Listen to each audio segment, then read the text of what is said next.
নমস্কাৰ মৰমৰ ছাত্ৰ ছাত্ৰীসকল, আজি আমি আলোচনা কৰিম ক্লাছ 5ৰ ছ'চিয়েল সায়েন্সৰ আমাৰ পাৰ্ট নম্বৰ 3। আমাৰ কি দি আছে পাৰ্ট নম্বৰ 3ত বতৰ। ছাত্ৰ ছাত্ৰীসকল, এই পাৰ্টত বতৰৰ বিষয়ে সকলোবিলাক তোমালোকৰ যিমানখিনি কোৱেশ্চন আছে এই সকলোবিলাক কোৱেশ্চন তোমালোকে ইয়াতে সলভ পাই যাবা আৰু তোমালোকৰ বতৰৰ বিষয়ে কি বস্তু আছে বতৰত সেইবিলাক ইয়াতে পাই যাবা। গতিকে তোমালোকে ভিডিঅ'টো স্কিপ নকৰাকৈ চাই থাকা, তোমালোকৰ এক্সামৰ কাৰণে খুবেই উপকাৰী হ'ব। প্ৰথমতে আমি আলোচনা কৰিম উত্তৰ লিখাত যি দিয়া আছে ক নম্বৰত, বতৰ বুলিলে কি বুজা। ইয়াৰ উত্তৰটো কি হ'ব? কোনো এক নিৰ্দিষ্ট স্থানৰ এক চমু সময়ৰ বায়ুমণ্ডলৰ উষ্ণতা, চাপ, আৰ্দ্ৰতা, বতাহ আৰু বৰষুণৰ আদিৰ সামগ্ৰিক অৱস্থাক বতৰ বুলি কোৱা হয়। তাৰপিছত আহা তোমালোকে খ নম্বৰত ঋতু কেইটা আৰু কি কি। এইটো খুবেই ইম্পৰ্টেণ্ট কুৱেশ্যন, তোমালোকৰ কাৰণে ভেৰি ইম্পৰ্টেণ্ট বুলি ভাবি লোৱা। এই কুৱেশ্যনটো তোমালোকৰ এক্সামত অহাৰ খুবেই চান্স আছে। উত্তৰ কি দি আছে? অসমত ঘাইকৈ 6টা ঋতু আছে দেখা যায়, সেইবোৰ হ'ল গ্ৰীষ্ম, বৰ্ষা, শৰৎ, হেমন্ত, শীত আৰু বসন্ত। তাৰপিছত আছে কি আমাৰ গ নম্বৰত, বতৰৰ আগজাননী মানে কি। ইয়াৰ উত্তৰটো কি হ'ব? অনাগত দিনবোৰত বতৰ কেনেকুৱা হ'ব পাৰে তাৰ আগতীয়াকৈ দিয়া তথ্য বা বতৰক বতৰৰ আগজাননী বুলি কোৱা হয়। ঘ নম্বৰত কি দি আছে? বতৰৰ তথ্য পাঠি দিয়া 3বিধ সঁজুলিৰ নাম লিখা। উত্তৰত কি দি আছে? 3বিধ সঁজুলিৰ নাম হ'ল থাৰ্মোমিটাৰ, ৰাইগনছ আৰু এনিমোমিটাৰ।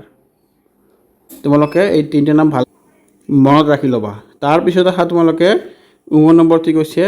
কোনটো বিভাগে গোটেই দেশখনৰ বাবে বতৰৰ আগজাননী প্ৰস্তুত আৰু প্ৰচাৰ কৰে। ইয়াৰ উত্তৰটো কি হ'ব আমাৰ? ভাৰতীয় বতৰ বিজ্ঞান বিভাগ IMD, ইংৰাজীত কয় শৰ্ট ফৰ্মত IMD, এই গোটেই দেশৰ বাবে বতৰৰ আগজাননী প্ৰস্তুত আৰু প্ৰচাৰ কৰে। তাৰপিছত তোমালোকে 2 নম্বৰত ক অংশৰ লগত খ অংশ মিলোৱা। ইয়াত তোমালোকে চোৱা ধুনীয়াকৈ মিলাই লৈ আহিছোঁ, তোমালোকে ইয়াত চাই কিতাপত মিলাই ল'বা। তোমালোকে এইটো ইয়াত যাব, এইটো ইয়াত আৰু এইটো ইয়াত, তোমালোকে ধুনীয়াকৈ মিলাই ল'বা। খালী ঠাইখিনি এতিয়া আহা। তোমালোকে খালী ঠাইখিনি অহাৰ আগতে মই তোমালোকক ক'ব বিচাৰোঁ যে তোমালোকে যদি এতিয়ালৈকে চেনেলটো ছাবস্ক্ৰাইব কৰি ৰখা নাই তেনেহ'লে চেনেলটো ছাবস্ক্ৰাইব কৰি ৰাখি দিয়া। এনেকুৱা ধৰণৰ ভিডিঅ' তোমালোকে পাই থাকিবা।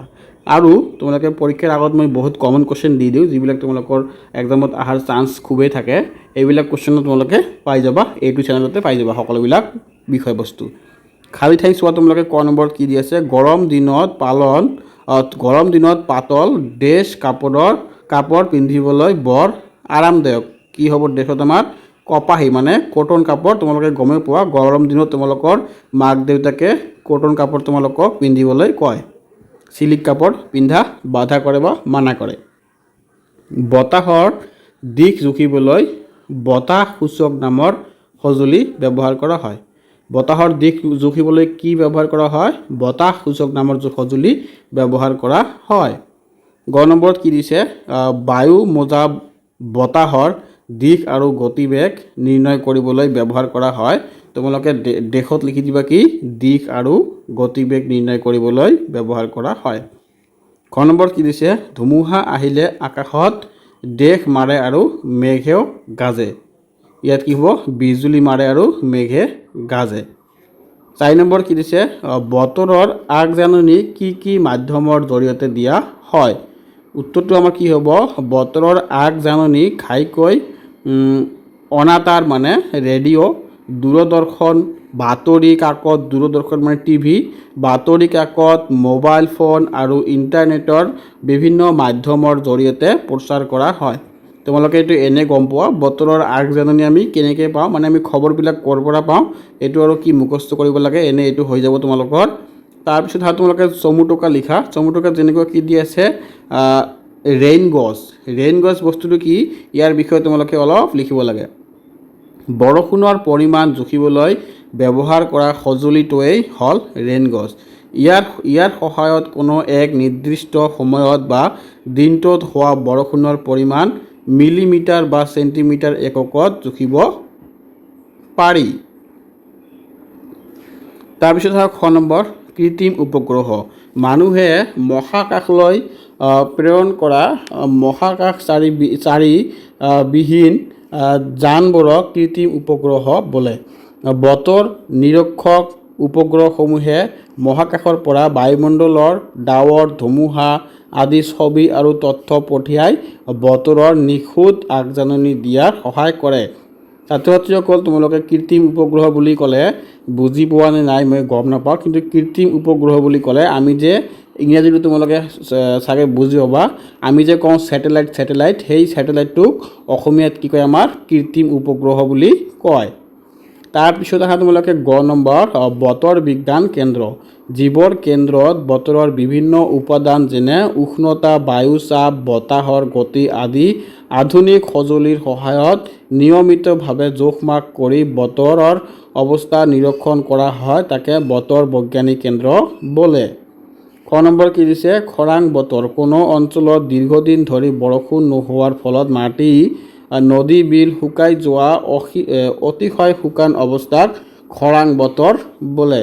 ইয়াৰ ফলত খেতি বাতি নষ্ট হয় আৰু পানীৰ তীব্ৰ নাটনি হয়।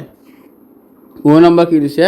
ফৰকাল বতৰ। আকাশত ডাৱৰ নথকা, উজ্জ্বল সূৰ্যৰ পোহৰ থকা আৰু বতাহ বৰষুণ নোহোৱা শান্ত আৰু পৰিষ্কাৰ বায়ুমণ্ডলীয় অৱস্থাক ফৰকাল বতৰ বোলে। 6 নম্বৰ কি দিছে? বতৰ অনুযায়ী আমাৰ সাজপাৰ কেনেধৰণৰ হ'ব লাগে? উত্তৰটো হ'ব বতৰৰ পৰিৱৰ্তনৰ লগত সংগতি ৰাখি আমাৰ সাজপাৰ বেলেগ বেলেগ হ'ব লাগে। যেনে গৰমৰ বতৰত শীতৰ ঠাণ্ডা ৰাখিবলৈ পাতল ৰঙৰ কপাহী কাপোৰ, শীতকালত ঠাণ্ডাৰ পৰা বাচিবলৈ ডাঠ উৰণ গৰম কাপোৰ আৰু বৰষুণৰ দিনত তিতি নোযোৱাকৈ থাকিবলৈ ৰেইনকোট বা ছাতি ব্যৱহাৰ কৰা হয়। এইখিনি তোমালোকে বস্তুবিলাক বুজি পোৱা, এইবিলাক অলপ চালে তোমালোকৰ হৈ যাব। 7 নম্বৰটো চোৱা কি দিছে? তাৰপিছত তোমালোকে আহা 7 নম্বৰ কি দিছে? কি কামত বতৰৰ আগজাননীয়ে সহায় কৰে? উত্তৰটো হ'ব বতৰৰ আগজাননীয়ে তলত দিয়া কামবোৰত সহায় কৰে। যেনেকৈ 1 নম্বৰত কি দিছে? কৃষকসকলক খেতিৰ কাম কাজ আৰু শস্য চপোৱাৰ সঠিক পৰিকল্পনা কৰাত সহায় কৰে। 2 নম্বৰত দিছে বানপানী, ধুমুহা আদি প্ৰাকৃতিক দুৰ্যোগৰ পূৰ্ব সংকেত দি জনজীৱন আৰু ধন সম্পত্তি ৰক্ষা কৰাত সহায় কৰে। 3 নম্বৰ কি দিছে? বিমান আৰু সাগৰীয় জাহাজসমূহৰ চলাচল সুৰক্ষিত কৰাত সহায় কৰে। আৰু 4 নম্বৰত কি দিছে? মাছমৰীয়াসকলক গভীৰ সাগৰ বা নদীলৈ যোৱাৰ ক্ষেত্ৰত সতৰ্কবাণী প্ৰদান কৰাত সহায় কৰে। 8 নম্বৰত আহা তোমালোকে কি দিছে? বতৰৰ উপাদান কেইটাৰ নাম কি কি? উত্তৰটো হ'ব 1 নম্বৰত বায়ুৰ উষ্ণতা, যেনেকুৱা ইংৰাজীত কি কয় টেম্পাৰেচাৰ, বায়ুৰ চাপ এটমস্ফিয়াৰ প্ৰেছাৰ, তাৰপিছত দি আছে কি বতাহ, তাৰপিছত আৰ্দ্ৰতা আৰু অধক্ষেপণ।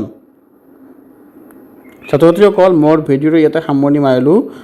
তোমালোকক যদি ভিডিঅ'টো ভাল লাগিছে চেনেলটো ছাবস্ক্ৰাইব কৰি ৰাখি দিবা, তেনেহ'লে এনেকুৱা ধৰণৰ ভিডিঅ' তোমালোকে পাই থাকিবা।